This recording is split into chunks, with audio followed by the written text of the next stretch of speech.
Halo semuanya.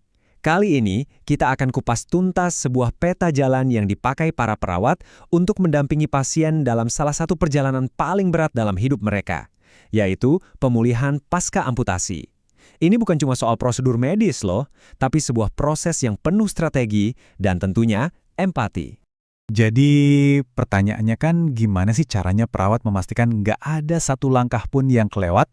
Nah, jawabannya ada pada sebuah rencana yang sangat sistematis. Sebuah cetak biru yang dirancang khusus untuk membangun kembali kekuatan dan harapan pasien.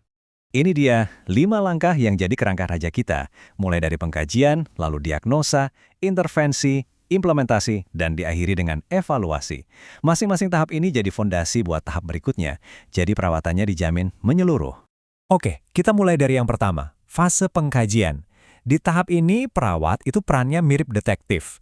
Mereka harus mengumpulkan semua petunjuk, baik data subjektif dari pasien maupun data objektif dari hasil pemeriksaan, buat dapat gambaran utuh kondisi pasien.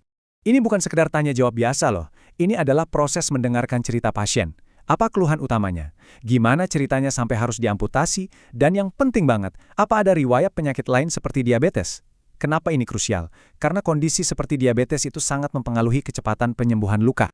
Nah, cerita dari pasien tadi itu baru satu kepingan puzzle. Kepingan lainnya datang dari sini, dari data objektif. Coba bayangin, pasien mengeluh nyeri hebat, itu data subjektif. Terus pas di ronsen, ternyata kelihatan ada infeksi tulang atau osteomielitis, itu data objektif. Nah kan, jadi nyambung. Semua kepingan puzzle mulai menyatu. Oke, semua data sudah terkumpul. Terus, diapain? Nah, disinilah momen ahanya. Semua informasi tadi diterjemahkan untuk mengidentifikasi masalah-masalah inti yang harus segera jadi fokus utama. Biasanya nih, dari tumpukan data itu akan mengerucut jadi 3 tantangan utama.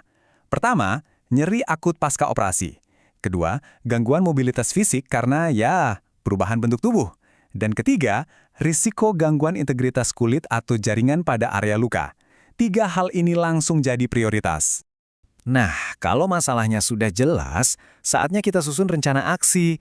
Untuk setiap diagnosis tadi, ada strategi intervensi yang spesifik dan terukur. Yuk kita bedah satu persatu. Fokus pertama, dan ini nggak bisa ditawar-tawar lagi, adalah manajemen nyeri. Mengatasi nyeri itu bukan cuma soal bikin pasien nyaman ya. Kalau nyeri terkontrol, pasien bisa istirahat lebih baik, lebih cepat mau bergerak, dan pastinya proses pemulihan jadi lebih lancar. Coba lihat alurnya, ini keren banget. Dimulai dari observasi untuk menilai nyeri, lanjut ke tindakan terapeutik seperti mengatur posisi nyaman. Terus ada edukasi, misalnya ngajarin teknik relaksasi. Dan terakhir, kolaborasi dengan dokter untuk pemberian obat. Ini pendekatan 360 derajat banget. Oke, nyeri sudah mulai teratasi. Fokus selanjutnya, mobilitas. Mengajak pasien untuk bergerak lagi itu bukan cuma soal biar bisa jalan, tapi juga untuk mencegah komplikasi serius kayak pembekuan darah. Di fase ini, setiap gerakan kecil itu adalah sebuah kemenangan besar. Di sini, kolaborasi itu jadi kata kunci. Perawat gak kerja sendirian.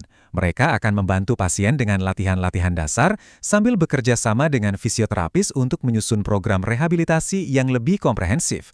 Ini namanya kerja tim. Dan yang terakhir, benteng pertahanan kita, area luka.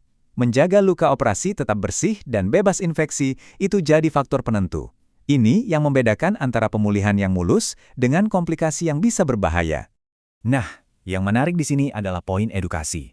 Perawatan luka itu nggak berhenti pas pasien masih di rumah sakit. Justru, memberdayakan pasien dan keluarga dengan pengetahuan cara merawat luka di rumah, itu adalah kunci sukses pemulihan jangka panjang. Oke, kita masuk ke tahap keempat, implementasi. Kalau tadi kita bicara soal rencana di atas kertas, disinilah semua rencana itu diwujudkan jadi tindakan nyata. Yap, ini adalah fase eksekusi. Saat di mana perawat secara aktif memberikan obat pereda nyeri, membantu pasien latihan gerak, mengganti perban dengan teknik steril, semua aksi yang sudah kita bahas tadi dijalankan di tahap ini. Akhirnya kita sampai di tahap kelima, evaluasi. Mungkin ini tahap terakhir, tapi perannya krusial banget. Gimana kita bisa tahu kalau semua rencana tadi berhasil? Ya, tentu harus diukur secara sistematis.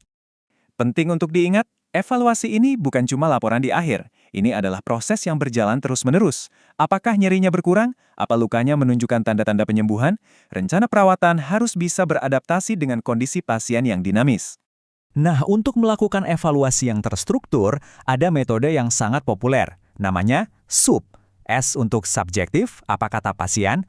O untuk objektif, data yang bisa diukur. A untuk assessment, ini analisis klinis dari perawat. Dan P untuk plan atau rencana selanjutnya. Simple, tapi sangat powerful untuk memastikan evaluasi berjalan komprehensif. Intinya, seperti yang tertulis di sini, rencana keperawatan itu adalah dokumen yang hidup. Rencana itu nggak kaku.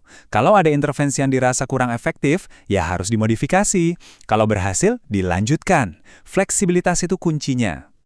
Oke, kita sudah lihat betapa rapinya cetak biru untuk pemulihan fisik pasien. Tapi, kita semua tahu, amputasi juga meninggalkan luka yang tidak terlihat. Ini membawa kita ke pertanyaan yang lebih dalam. Bagaimana kita mendukung perjalanan psikologis pasien dalam menerima diri mereka yang baru? Nah, itu adalah topik penting lainnya yang melengkapi keseluruhan proses ini.